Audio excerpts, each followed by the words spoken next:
मरने के बाद हमारा क्या होता है? हम सब में ये जिज्ञासा होती है कि किसी प्रकार हम ये जान पाए कि हमारा प्रियजन मृत्यु पश्चात कहाँ गया होगा, या हमारा स्वयं का हमारी मृत्यु के पश्चात क्या होगा। क्या हम स्वर्ग जाएंगे या हम नर्क जाएंगे, या स्वर्ग नर्क जैसा कुछ होता भी है? क्योंकि अलग अलग संप्रदायों में अलग अलग मान्यताएं हैं, और कोई कुछ भी माने, सत्य तो भिन्न हो नहीं सकता। सत्य तो एक ही होगा और उसे ही हम सबको जानना और मानना चाहिए। इस विषय में उपनिषद क्या कहते हैं, हम वो जानते हैं। उपनिषदों के अनुसार जब किसी व्यक्ति की मृत्यु हो जाती है तो या तो उसकी जीवात्मा सूर्य मार्ग को प्राप्त करती है या वो चंद्र मार्ग को जाती है।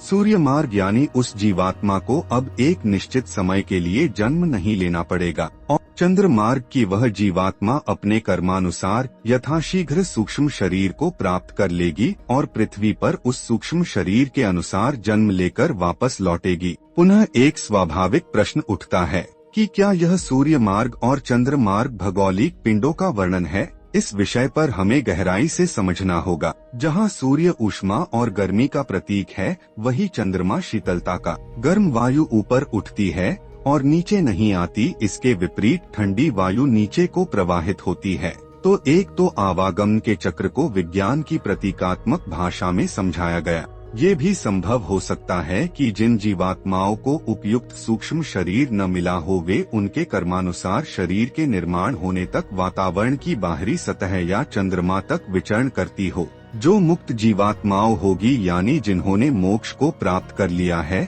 उनके पास तो स्वच्छंद विचरण की शक्तियाँ आ ही जाती है। चंद्रमा से वापस आने के मार्ग को भी उपनिषदों में बताया है।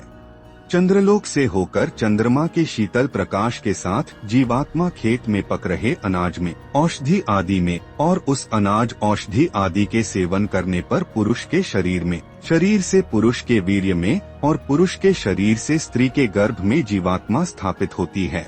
इसीलिए उपनिषदों में कहा गया कि पुरुष प्रथम माता होती है। प्राचीन काल में पुत्रेष्टि यज्ञ करके उत्तम जीवात्माओं का आवाहन होता था, तभी तो हमारी संस्कृति में इतने महान राजा हुए हैं। जो जीवात्मा जिस भाव से मृत्यु को प्राप्त होती है, वह वैसी ही प्रथम माता अर्थात पिता के शरीर को पाती है। जैसे वीर गति को प्राप्त होने वाले व्यक्ति की जीवात्मा दूसरे जन्म में किसी वीर राजा के पास ही जाएगी और राजपुत्र के स्वरूप में जन्म लेगी। इसी प्रकार हिंसक मनुष्य हिंसक पशु आदि का और ज्ञानेंद्रियों एवं कर्मेंद्रियों का दुरुपयोग करने वाले मनुष्य मूढ़ योनि पेड़ आदि का जन्म पाते हैं। जब तक व्यक्ति मोक्ष को नहीं प्राप्त करता, तब इस आवागमन का चक्र चलता रहेगा। प्रलय काल में जीवात्माएं सुषुप्ता अवस्था में चली जाएंगी। इस आवागमन से बाहर निकालने के लिए हर मनुष्य को प्रतिदिन का जाप करते हुए प्राणायाम का अभ्यास करना चाहिए। जब ध्यान अवस्था समाधि लगाकर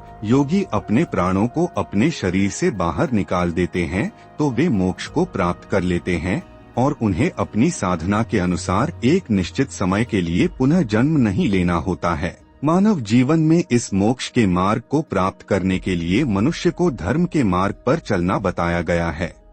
योगी जन मृत्यु के भय से मुक्त हो जाते हैं।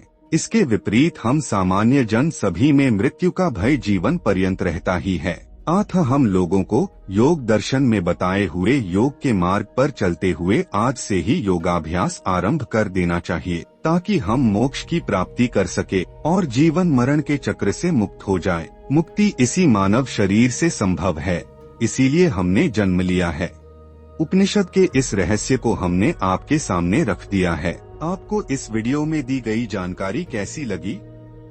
कमेंट करके हमें बताइए। जानकारी अच्छी लगी हो तो वीडियो को लाइक करते हुए इसे औरों से भी साझा करिए। ऐसे ही ज्ञानवर्धक वीडियोज के लिए चैनल को सब्सक्राइब करें। इस विषय पर और जानने के लिए हमारा ये वीडियो अवश्य देखें। धन्यवाद एवं नमस्ते।